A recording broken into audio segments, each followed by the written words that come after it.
Okay, I already know going into this that this is going to be a polarizing subject, okay? But yes, I want to see Iron Man die in Avengers Infinity War. Stay with me though, because I have a couple different reasons for this, as you will see when I break down this video.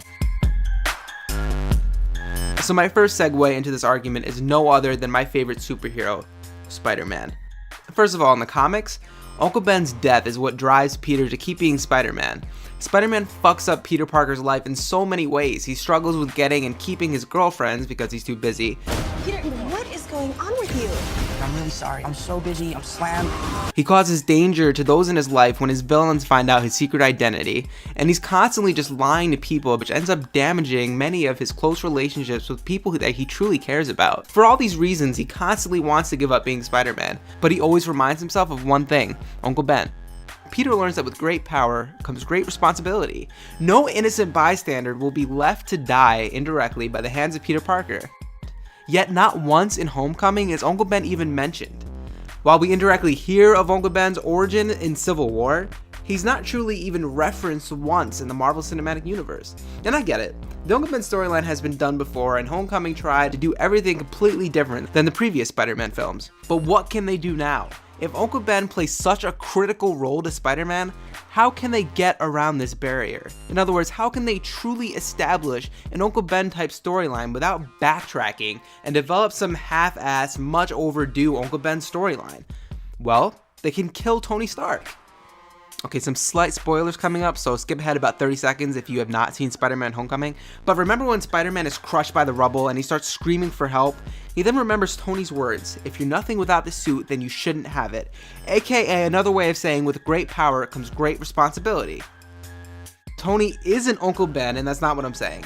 But I'm saying he could have an Uncle Ben-like role, even more than he does already. Tony's words and life lessons, such as "if you're nothing without the suit, then you shouldn't have it," that he's already taught Peter, will definitely have even more of an impact to Peter once Tony dies. I think this turning point will develop Peter even further as a hero come the next Spider-Man film.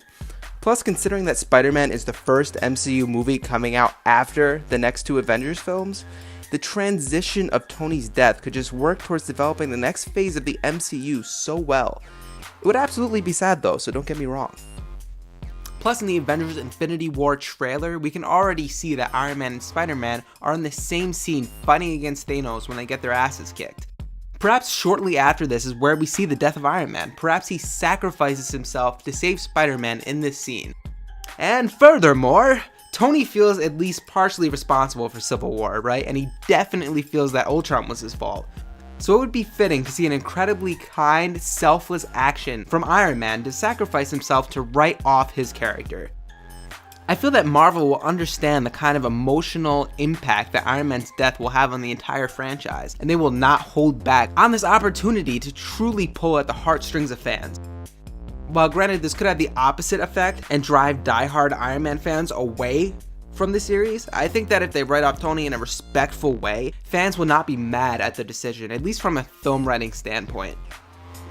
On a different note, Marvel is also introducing more characters into the mix, such as Captain Marvel, so they're undoubtedly going to kill off some of their major characters to make room for others. And while on one hand, one could argue that they wouldn't want to kill off a fan favorite such as Iron Man, they also wouldn't want to kill off one of their newly introduced heroes such as Black Panther or Doctor Strange. My theory is that Tony will die within the first half of the film, and it will be bearded Cap leading the crew from here on out, and who knows what Cap's fate will be when the next Avengers film rolls out, or even this one for that matter. And to further add to my argument, Marvel films are also criticized for making quote-unquote safe decisions in their films. Their soundtracks are notoriously known for being safe and unimpressive, and there are rarely any heavy decisions made that would piss off fans, such as, well, the death of a major character. However, Infinity War could be a turning point for the entire film franchise, and I think it will be.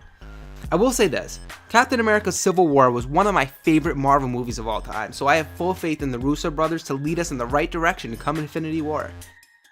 Just to wrap this up, I think Robert Downey Jr. has done an amazing job, but he has even stated himself that he does not want to drag out this character for too long. Closing out his character in Infinity War could have such a powerful impact on the Marvel Universe. What do you think of my thoughts? Do you agree? Do you disagree? If you disagree, definitely let me know. If you agree, let me know. Leave a like and comment on this video, letting me know your thoughts. And as always, do not forget to subscribe.